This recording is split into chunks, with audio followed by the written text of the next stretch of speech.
Kamusta mga ka-fam? Welcome back sa inyong paboritong channel.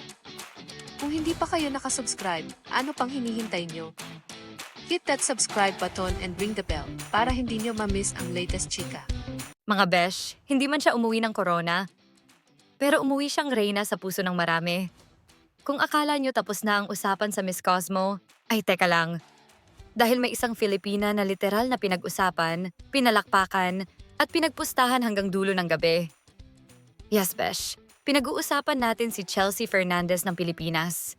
Sa unang pasok pa lang ni Chelsea sa entablado, alam mo na agad, ay, may laban to. Hindi siya yung naglalakad na parang kinakabahan. Siya yung tipong isang hakbang pa lang parang sinasabi na, relax lang kayo, nandito na ako. Matatag ang lakad, tuwid ang postura, at yung aura? Ay besh, pang-reyna talaga. Pagdating sa swimsuit competition, eto na yung moment na mapapasabi ka ng, wait lang, ang lakas ng dating niya ah? Hindi lang katawan ang bitbit ni Chelsea, kundi confidence na walang halong pilit, walang pa-impress, walang pa-cute. Isang babaeng kampante sa sarili niya at alam na alam ang worth niya. Ganito pala ang modern Filipina beauty.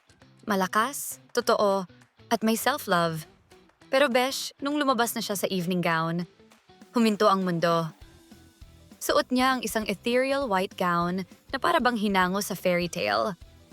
Ang galaw, ang linis, ang dating. Elegante na may kaunting don't mess with me. At syempre, hindi mawawala ang iconic red lipstick niya. Signature niya yan, besh. Isang simpleng detalye pero grabe ang impact. Hindi na nakapagtataka kung bakit siya ang nanalo ng Best in Evening Gown. Deserve na deserve, period, T. Pagdating sa Q at A, dito na talaga napatunayan na hindi lang siya pang stage, pang isip din. Diretso niyang sinabi na ang kababaihan ay may likas na kakayahang mamuno. Women are not leaders. That is not true. We women, we have that innate value of leadership. However, sometimes we are not given opportunities and spaces and chances. And as Miss Cosmo, who ignites change, I would like to empower every woman to immerse yourselves in activities that can enrich your skills. And in order for us to move forward, because we women, we can stand in our own, and women can also have it all. Good evening, and sit ciao, Vietnam! Walang paligoy-ligoy. Walang pa-beauty queen cliche. Simple, pero tumama. Yung sagot niya, parang sinampal ka ng katotohanan pero classy. Ay ganito pala magsalita ang reyna. At kung akala mo hanggang ganda at talino lang siya, teka lang ulit, besh. Ang advokasya ni Chelsea? Mangrove reforestation. Hindi lang siya sumali para magpasikat. Nandun siya para magbigay boses sa pangangalaga ng kalikasan. Isang reyna na may malasakit at hindi lang pang pageant ang prinsipyo.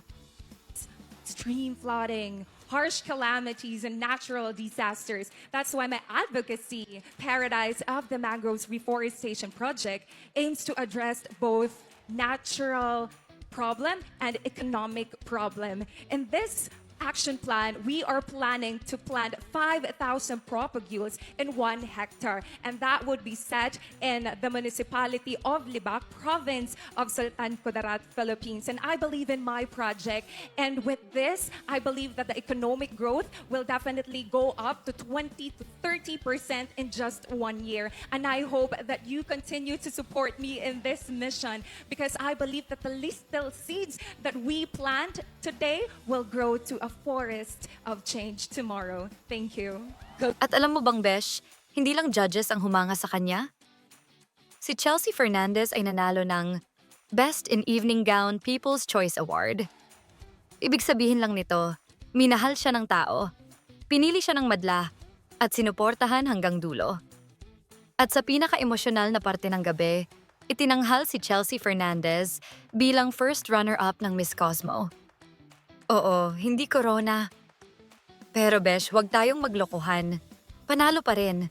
Panalo sa performance. Panalo sa puso ng tao. Panalo para sa Pilipinas. At syempre besh, hindi pwedeng matapos ang kwento ng walang pagbate. Isang malaking pagbati kay Miss Cosmo USA sa pagkakamit ng corona. Deserve ang panalo at saludo tayo sa kanyang galing, talino at grace sa entablado. Sa huli, si Chelsea Fernandez ay patunay na hindi lang corona ang sukatan ng pagiging reyna. Minsan, sapat na ang iniwang inspirasyon, ang pagmamahal ng tao, at ang karangalang dala para sa bayan. Huwag kalimutan mag-like, subscribe, and hit the bell for more updates. Kita-kits ulit sa next video, mga ka-fam.